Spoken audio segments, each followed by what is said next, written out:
আকাশবাণী আগরতলা। স্থানীয় সংবাদ পড়ছি সুমিতা বণিক। মুখ্যমন্ত্রী অধ্যাপক ডাক্তার মানিক সাহা বলেছেন, রাজ্যে রূপায়িত কেন্দ্রীয় প্রকল্পগুলির কাজ গুণমান বজায় রেখে নির্ধারিত সময়সীমার মধ্যে শেষ করতে হবে। প্রকল্প রূপায়ণকারী সংস্থাগুলোকে এক্ষেত্রে সুনির্দিষ্ট লক্ষ্যমাত্রা স্থির করে কাজ করা দরকার। গতকাল মহাকরণে 2024-25 অর্থ বছরের রাজ্যস্তরীয় দিশা কমিটির সভায় মুখ্যমন্ত্রী এই কথা বলেন। মুখ্যমন্ত্রী বলেন, বর্তমান রাজ্য সরকার স্বচ্ছতার সঙ্গে সরকার পরিচালনায় বিশ্বাস করে। সভায় অর্থমন্ত্রী প্রণজিৎ সিংহ রায়, সাংসদ রাজীব ভট্টাচার্য, বিধায়ক কিশোর বর্মন, মনোজ কান্তি দেব, শৈলেশ চন্দ্র নাগ, বীরজিৎ সিনহা, প্রধান মুখ্য বন সংরক্ষক আর.কে. সামাল প্রমুখ বক্তব্য পেশ করেন। দেশের বস্ত্র বর্জ্য মোকাবিলার বিষয়ে প্রধানমন্ত্রী নরেন্দ্র মোদী গুরুত্ব আরোপ করেছেন। গতকাল মন কি বাতের 120তম পর্বে উদ্বেগ প্রকাশ করে প্রধানমন্ত্রী বলেন যে ভারত বিশ্বের তৃতীয় দেশ যেখানে সর্বাধিক বস্ত্র বর্জ্য পাওয়া যায়। প্রধানমন্ত্রী হরিয়ানার পানিপথের উল্লেখ করে বলেন যে পানিপথ বর্জ্য পুনর্ব্যবহারযোগ্য করে তোলার ক্ষেত্রে একটি উল্লেখযোগ্য হাব হিসেবে পরিগণিত হচ্ছে। কিছু কিছু এনজিও পুরনো বস্ত্র সংগ্রহ করে ব্যবহারযোগ্য করে দরিদ্রদের মধ্যে বন্টন করছে। প্রধানমন্ত্রী জল সংরক্ষণের বিষয়ে গুরুত্ব আরোপ করে বলেন, গত 7-8 বছরে 11 বিলিয়ন কিউবিক মিটারের বেশি জল সংরক্ষণ করার ব্যবস্থা করা সম্ভব হয়েছে। এর জন্য তিনি দেশবাসীকে অভিনন্দন জানান। প্রধানমন্ত্রী দেশের জনগণকে জল সংরক্ষণের কাজে এগিয়ে আসার আহ্বান জানান।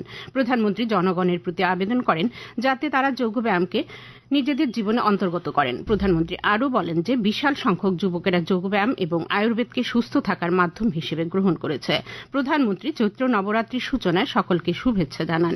ভারতীয় নববর্ষের সূচনা উপলক্ষে প্রধানমন্ত্রী সকলকে শুভেচ্ছা জানান। আজ ইসলাম ধর্মাবলম্বীদের অন্যতম প্রধান উৎসব ঈদ উল ফিতর। রাজ্যেও আজ ঈদ উল ফিতর উদযাপিত হচ্ছে। আগরতলা টাউন জামে মসজিদের ইমাম আব্দুর রহমান জানান, গতকাল ঈদের চাঁদ দেখা গেছে। গতকালের ইফতারের মধ্য দিয়ে 1 মাস ব্যাপী রমজান মাসের রোজা শেষ হয়েছে। তিনি জানান, আজ সকাল 8:30টায় আগরতলার শিবনগরের গেদুমিয়া মসজিদ প্রাঙ্গণে ঈদ উল ফিতরের কেন্দ্রীয় নামাজ আদায় করা হবে। ঈদ উল ফিতর উপলক্ষে রাজ্যের বিভিন্ন স্থানে, বিশেষত সোনামুড়া, বক্সনগর, কৈলাসহর, ধর্মনগর প্রভৃতি স্থানে উৎসাহ ও উদ্দীপনা তৈরি হয়েছে। ঈদ উল ফিতর উপলক্ষে রাষ্ট্রপতি দ্রৌপদী মুর্মু, উপরাষ্ট্রপতি জগদীপ ধনখড় দেশবাসীকে শুভেচ্ছা জানিয়েছেন। রাষ্ট্রপতি দ্রৌপদী মুর্মু ঈদ উল ফিতরের প্রাক্কালে দেশ বিদেশে বসবাসকারী সকল নাগরিককে, বিশেষ করে মুসলিম সম্প্রদায়কে ঈদের শুভেচ্ছা জানিয়ে বলেন, পবিত্র রমজান মাসে সিয়াম সাধনা ও প্রার্থনার সমাপ্তি হয় পবিত্র ঈদ উল ফিতরের মধ্য দিয়ে। তিনি জোর দিয়ে বলেন, এই উৎসব ভ্রাতৃত্ববোধ, সহযোগিতা এবং সহমর্মিতার চেতনাকে আরও শক্তিশালী করে। উপরাষ্ট্রপতি জগদীপ ধনখড় দেশবাসীকে ঈদ উল ফিতরের শুভেচ্ছা জানিয়েছেন। উপরাষ্ট্রপতি উল্লেখ করেন যে ঈদ সাংস্কৃতিক বৈচিত্র্য থেকে প্রাপ্ত শক্তিকে মজবুত করে। ঈদ উল ফিতর উপলক্ষে রাজ্যপাল ইন্দ্রসেনা রেড্ডি নাল্লু, মুখ্যমন্ত্রী অধ্যাপক ডাক্তার মানিক সাহা রাজ্যবাসীকে অভিনন্দন এবং শুভেচ্ছা জানিয়েছেন। শুভেচ্ছা বার্তায় রাজ্যপাল ঈদ উল ফিতর উপলক্ষে রাজ্যবাসীর আনন্দ, ভালোবাসা, সুখ, শান্তি, সমৃদ্ধি এবং ভ্রাতৃত্ববোধ কামনা করেন। পৃথক এক শুভেচ্ছা বার্তায় মুখ্যমন্ত্রী বলেন, পবিত্র ঈদ উল ফিতর আমাদের কাছে ত্যাগ ও তিতিক্ষার বার্তা নিয়ে আসে। রমজানের সহিষ্ণুতার বার্তা এবং সর্বশক্তিমানের দোয়ায় আমরা যাতে সুস্থ ও সুন্দর ত্রিপুরা গড়ে তুলতে পারি, সেটাই হোক ঈদ উল ফিতর উদযাপনের প্রার্থনা। প্রদেশ কংগ্রেস সভাপতি আশিস কুমার সাহাও ঈদ উল ফিতর উপলক্ষে রাজ্যবাসীকে শুভেচ্ছা জানিয়েছেন।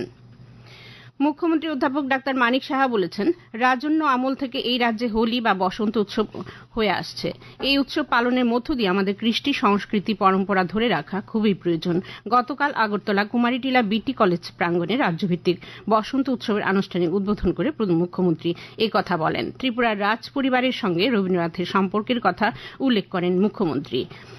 অনুষ্ঠানে বক্তব্য রাখেন সাংসদ রাজীব ভট্টাচার্য, আগরতলা পুর নিগমের মেয়র দীপক মজুমদার, রাজ্যভিত্তিক বসন্ত উৎসব কমিটির আহ্বায়ক তথা পশ্চিম জেলা পরিষদের ভারপ্রাপ্ত সভাধিপতি বিশ্বজিৎ শীল।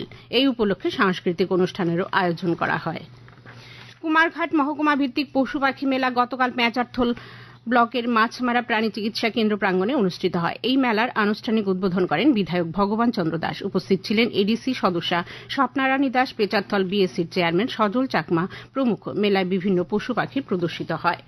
বাল্যবিবাহ প্রতিরোধে আগরতলায় অন্বেষা হোমের আবাসিকদের জন্য গতকাল আইনি সচেতনতা শিবিরের আয়োজন করে পশ্চিম জেলা আইন সেবা কর্তৃপক্ষ। শিবিরে বাল্যবিবাহ নিষেধাজ্ঞা আইন 2006 বিষয়ে আলোচনা করেন শিশু কল্যাণ কমিটির চেয়ারম্যান আইনজীবী অস্মিতা বণিক এবং আইন সেবা কর্তৃপক্ষের অধিকার মিত্র রাজীব কুমার পাল। টিসিএ পরিচালিত তপন স্মৃতি ঘরোয়া নকআউট ক্রিকেটের দুটি কোয়ার্টার ফাইনাল ম্যাচ আজ হবে। নরসিংগড়ের টিআইটি মাঠে সংহতি ক্লাব খেলবে হারবে ক্লাবের বিরুদ্ধে এবং পুলিশ ট্রেনিং একাডেমি মাঠে জয়নগর ক্রিকেট ক্লাব খেলবে মৌচা ক্লাবের বিরুদ্ধে। এখন আবহাওয়ার খবর। রাজ্য জুড়ে গরম বাড়ছে। আজ সকালে আগরতলায় সর্বনিম্ন তাপমাত্রা ছিল 25.4 ডিগ্রি সেলসিয়াস। দিনের সর্বোচ্চ তাপমাত্রা পৌঁছাতে পারে 36 ডিগ্রির কাছাকাছি। আবহাওয়া সাধারণত শুষ্ক থাকবে। স্থানীয় সংবাদ এখনকার মতো এখানেই শেষ হলো। পরবর্তী বাংলা স্থানীয় সংবাদ প্রচারিত হবে আজ সন্ধ্যা 7:55।